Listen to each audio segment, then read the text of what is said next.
बहुत सालों पहले भारत में मगध नाम का एक राज्य था। वह राज्य बहुत ही संपन्न था। राज्य में एक सोनापुर नाम का गांव था, जहां के लोग अपना सारा काम दिन में किया करते थे, लेकिन रात होते ही सारे लोग अपने घर के अंदर चले जाते और कोई भी रात के समय अपने घरों से बाहर नहीं निकलते थे। लोग ऐसा बस एक ही कारण से किया करते थे और वह था उंगलीमाल। उंगलीमाल बहुत ही खतरनाक डाकू था जो लोगों को लूटकर मार देता था। वह लोगों के बीच डर बनाए रखने के लिए मारे हुए व्यक्ति की उंगलियां काटकर उसकी माला बनाकर पहनता था। उंगलीमाल मगध की एक गुफा में रहा करता था। वह जिस जंगल की गुफा में रहता था, लोग वहां से गुजरने में भी डरते थे, क्योंकि सबको उंगलीमाल से बहुत डर लगता था। एक दिन गौतम बुद्ध सोनापुर से गुजर रहे थे कि तभी उन्होंने लोगों को चिंतित देखा।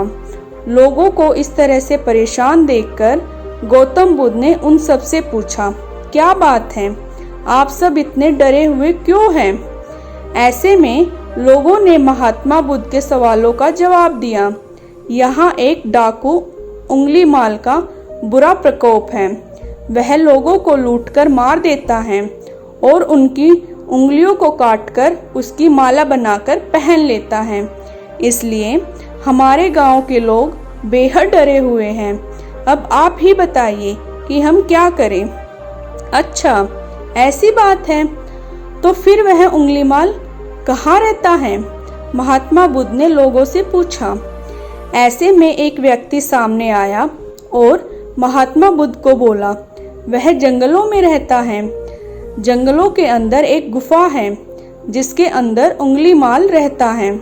यह सब सुन लेने के बाद महात्मा बुद्ध उंगलीमाल से मिलने जंगल की ओर चल पड़े। सोनापुर गांव के लोगों ने उन्हें रोकने की बहुत कोशिश की, लेकिन फिर भी वह नहीं रुके और जंगल की ओर चल पड़े। जैसे ही वह जंगल के पास जा पहुंचे, तब उंगलीमाल अपनी गुफा में से निकलकर हाथ में तलवार लिए खड़ा हो गया। गौतम बुद्ध ने उंगलीमाल को अनदेखा किया और आगे बढ़ चले। यह देखकर उंगलीमाल बुद्ध का पीछा करने लगा। पीछा करते करते उंगलीमाल जोर से चिल्लाकर बोला, ए सन्यासी, रुक जा। मैं तो रुक गया, तुम कब रुकोगे?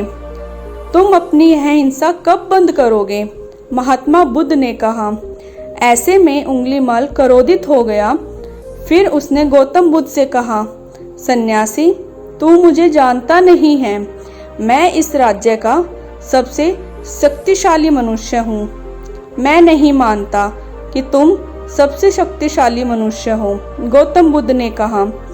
यह सुनकर उंगलीमाल बोला, अच्छा, अगर ऐसी बात है तो तुम ही बताओ कि मैं ऐसा क्या करूं जिससे तुम मानोगे।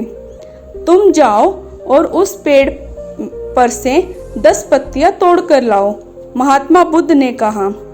महात्मा बुद्ध के कहने पर उंगलीमाल ने वही किया। वह पेड़ के पास गया और उसमें से 10 पत्तियां तोड़कर ले आया। फिर बुद्ध ने कहा, जाओ, अब इन पत्तियों को वापस उसी पेड़ में जोड़ दो। यह सुनकर उंगलीमाल अचंभित हो गया और उसने महात्मा बुद्ध से कहा, ये कैसा बेहुदा मजाक है?